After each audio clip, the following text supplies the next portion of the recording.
Here we divide 236 by 5 in long division method.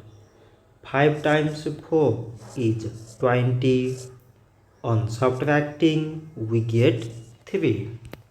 So now we put down this 6 and it is 36. 5 times 7 is 35.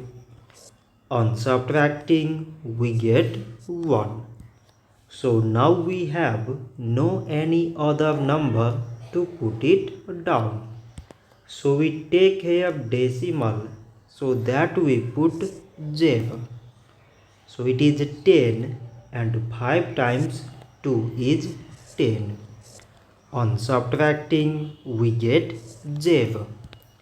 So 236 divided by 5 is 47 decimal 2.